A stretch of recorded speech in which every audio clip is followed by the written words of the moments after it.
Okay. Okay. Yeah, just stay like, don't press it now. Okay. So I'm Brian, and what's your name? My name is Alex Wyckoff. I work for the city of Cupertino in the Environmental Programs Division. Is water pollution a big problem here at Calabasas Creek? It is. Water pollution is a big problem throughout the valley. Calabasas Creek is one of our seasonal creeks, so it doesn't typically have water in it unless we're in the rainy season. But one of the big issues that we're facing, and one of the reasons why we're all down here today, is for litter cleanup. So litter is probably one of the big #1 pollutants that we can all see. There are many other pollutants that we can't see. One of them is, I'm standing on them, and that's sediment. So sediment's like soil, but very fine, that comes off of the land up above. But sediment carries with it pollutants like mercury and copper from vehicle brakes. So that's just one example of the kind of pollutants that you maybe that you're not able to see, like litter, but nonetheless it is something that impairs the creek and the health of the ecosystem here. Is water pollution a big problem at other creeks in the Bay Area? Yeah, everywhere that you're going to have urban areas where there are people, there are businesses, there's traffic, people smoke and throw cigarette butts, all these little tiny pieces of litter that are urbanized with a lot of activity have a lot of litter problems and pollution problems. What animals and plants here are threatened by water pollution? Well, some of our creeks, like I said, this one seasonally has water, but other creeks, for example, Stevens Creek, which is on the west side of town, does have an ecosystem that supports fish. There are steelhead that are there. Steelhead trout inhabit those waters, but there's a whole lot of other things. There's the insects that the fish eat. Water pollution impairs the insects. There is water pollution that impairs the vegetation, which the insects live on, that then feed the fish. And then there's a whole other host of things like frogs and salamanders. There's some newts as you get further up into Upper Stevens Creek near the reservoir.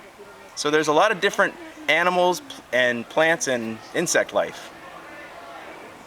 Do you think our efforts to clean up the creek are actually reducing the amount of waste? I do. I think that obviously coming down and doing cleanup events like this have a really big impact in keeping litter and trash out of the creeks. But I'd take it one step further and say that what we do outside of cleanup that's preventative, like how are we managing our homes, our businesses, how are the businesses that you patronize, the restaurants you go to, are they clean? Are their back areas clean? Are they doing their part to keep litter and trash out of here? Because if everybody did that, would we need to be down here doing cleanups? Probably not. Not as often. But unfortunately, there is a lot of behavior that's up on street level, as we would say. There's things in your neighborhoods where there's litter, and it all kind of flows this way to the creeks. And then the creeks go to where? Ocean. To the bay or the ocean, right, exactly. So that's how it ends up out there. So yes, these events help, but just as much as we're doing our efforts down here to do cleanups, we also, the city and other groups, yourselves included at your schools, can do a whole lot about prevention. And that's kind of where our message is all about prevention. Do you think water pollution is a big problem worldwide? I haven't traveled all over the world, but I have been to places where I think there is water pollution. I was in Iceland, if you know where that's at. There's not a lot of people in Iceland, and I went backpacking, and I found litter when I was backpacking in Iceland. And that's a very sparsely populated country. I think that island only has about 300,000 people. That's, Sunnyvale is about 150, so think about a whole country twice as big as Sunnyvale as far as population, and I find litter there out in the outback country. So yeah, I think it is a problem worldwide, and I think groups like ours, people like you that are interested in the subject, preaching about it, talking about it, telling people about it, this litter is an issue, creek cleanups are important, prevention is important. Those are all things that we can do globally, but we first got to get it in our own community.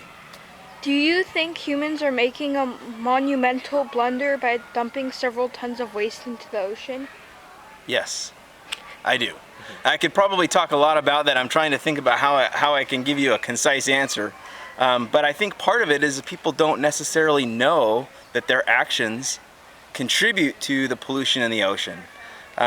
We are probably about 40 miles as the crow flies from the Pacific Ocean. But it's very clear when you start thinking about creeks and how water flows to different like the San Francisco Bay, for example, or if you're on the other side of the hill, that's going to flow directly out to the Pacific Ocean. We think, well, I'm in Cupertino. I'm far from the ocean. How could what I do impair the ocean? But it does, because we've got a system of creeks that are designed for flood control, and they do a great job because they keep our homes safe. But at the same time, that flood control is a tremendous conveyance for trash. So the creek was designed with the great intentions for flood control to protect property, but it also works against us because it takes trash and brings it out to the oceans. Around 100,000 sea animals die every year from water pollution. Does this concern you, and should others be concerned? It concerns me, and I would hope that just as human beings that share a planet and share an environment, that when the critters are getting hurt because of our behaviors and our actions and us not necessarily being responsible for the things that we buy and dispose of, yeah, that bothers me. And I would sure hope that that would have some sort of an impact on others as well, where they would be able to see firsthand the damage that not managing litter and trash and the things that we purchase and dispose of the right way affects the ecology of our environments that we live in, whether it's in the ocean, at the beach, in the mountains, in a community or a city like this. Yeah, I think it makes a big difference. Hundreds, even thousands of children around the world die from drinking dirty, contaminated water. What can we do to help? Well, fortunately in the United States, we don't have that problem.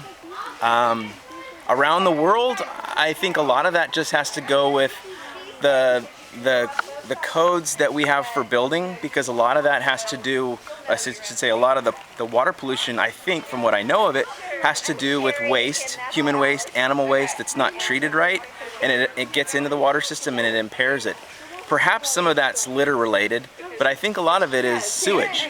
So I think the first thing to do with some of the countries that have these sorts of challenges in front of them is to look at what are the laws about how they build, how they connect their plumbing, do they even have plumbing, and then how can we, as a country that seems to have it right, go and help them and teach them ways to keep that pollution from the water, because as you all know, we're in a drought.